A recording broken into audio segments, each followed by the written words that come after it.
J'ai découvert le SOPK en 2017 suite à une absence de menstrues et plus de 10 à 15 jours sans voir mes règles, donc je m'inquiétais. Je pensais être enceinte.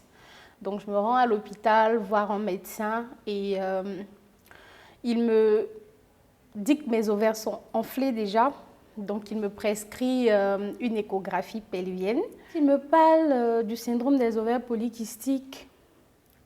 D'ailleurs, ça a été le premier à me dire, puisque je n'avais jamais entendu parler de la pathologie.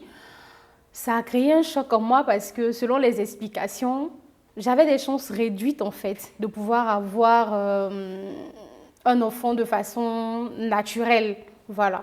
Et en dehors de ça, il y avait les symptômes qui me fatiguaient, plusieurs symptômes comme l'obésité, les difficultés à perdre du poids, la dépression parfois, parce que je déprimais presque tout le temps, et donc les chutes et les descentes d'hormones et tout ça. J'ai été quand même bouleversée, même on va dire ça. Je sors, la première des choses, c'est de pouvoir en parler aux personnes qui sont autour de moi. Donc le médecin vient de me dire quelque chose, vient de me donner un nom que je ne connais pas. Donc j'appelle mes amis, les personnes qui sont proches de moi et j'essaie d'expliquer. Et là, c'est la chute parce que je me rends compte que personne ne sait en fait de quoi est-ce qu'il s'agit. Donc je suis un peu perdue et puis face à quelque chose que moi-même je ne connais pas d'ailleurs. Donc j'aurais aimé avoir un soutien, mais je ne reçois rien en fait. Et quand il arrive des moments où je suis fatiguée, je ne peux pas sortir comme tout le monde, où j'ai des douleurs et tout ça, mais personne ne comprend en fait. J'ai dû apprendre. Histoire de savoir qu'est-ce que c'est, comment est-ce que je peux vivre, comment est-ce que je dois vivre avec, et pour que ce ne soit plus pour moi aussi lourd qu'auparavant. Déjà, j'avais le médecin qui m'a donné l'information, qui en savait vraiment beaucoup sur la pathologie, donc je me suis approchée de lui. Et j'ai eu beaucoup d'informations, j'ai fait des recherches que je pouvais faire sur Google et tout ça. J'ai pu me renseigner vraiment sur la pathologie et j'ai décidé comme ça de mettre en place une plateforme Facebook pour commencer.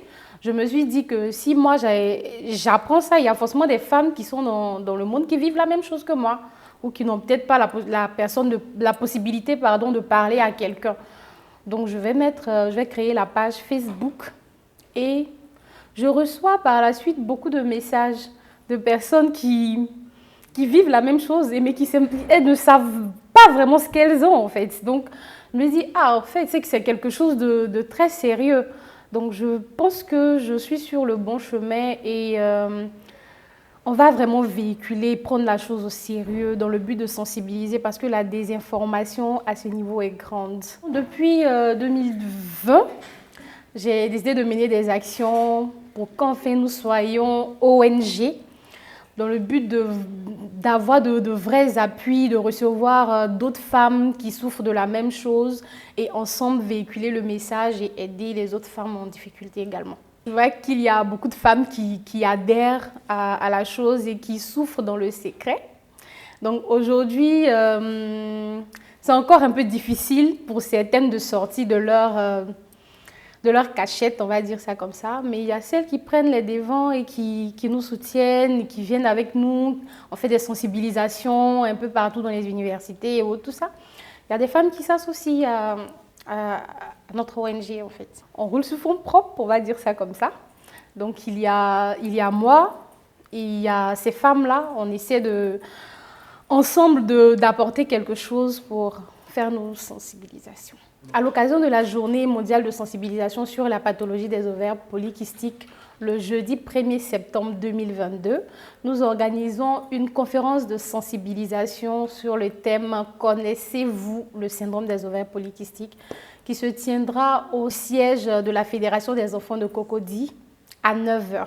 Tout le monde est invité, toutes les femmes sont invitées. Si vous avez envie de partager des moments, découvrir un peu plus sur la pathologie des ovaires polykystiques ou encore rencontrer des spécialistes, si vous avez des questions à poser, nous serons là et nous vous attendons massivement.